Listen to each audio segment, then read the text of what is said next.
तर आज फायनली तो दिवस आलाच, कारण आज आले होते पाहुणे पाहायला. आणि कोणाला तर ते व्हिडिओच्या पुढं पहा.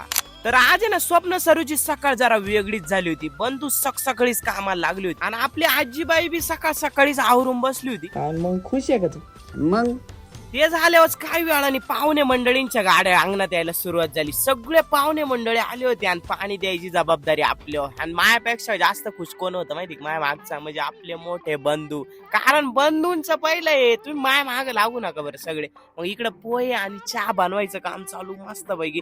अक्काबाई बी लय खुश. आणि इथं आहे ना, मेन पुढारी कोण माहिती का? आपले काका आणि त्यांचे मित्र मेजर. म्हणला बाबू, आणि हा पाहण्याचा कार्यक्रम आहे ना आपल्या बंधूंचा होता. कारण आपलं बंधूंचं पहिलं लग्न आहे आपल्या कडलोक परिवारात. मस्त पैकी बंधूंना प्रश्न विचारले आणि झालं काय कन्फर्म इकडे.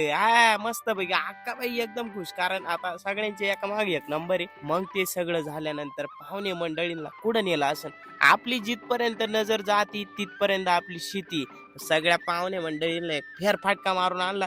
पाहुणे मंडळी डायरेक्ट खुश. काका म्हणायची इकडे केसर आम बाबा, म्हणला ते. मग सगळ्या पाहुणे मंडळींना अख्खं वावर शिवार फिरून दाखवलं. पाहुणे मंडळींना एकदम खुश झाली ती. त्यांना पटलं. म्हणलं अरे बाबू, एकदम भारी काम झालंय. मग मस्त पैकी पाहण्याचा कार्यक्रम पार पाडला. एकदम पारंपरिक पद्धतीने प्रश्न विचारले आणि पाहुण्यांनी सगळ्यांनी समजून उमजून घेतलं. त्याच्यामुळे एकदम भारी झालं. आता मस्त पैकी पुढे व्हिडिओ पाहण्यासाठी तुम्ही फॉलो करा, कारण पुढं लय भारी कार्यक्रम येणार आहे. कारण कडलक परिवारातल्या पहिल्या लक्ष्मीचं आगमन होणार आहे. व्हिडिओ आवडला असेल तर लाईक करा.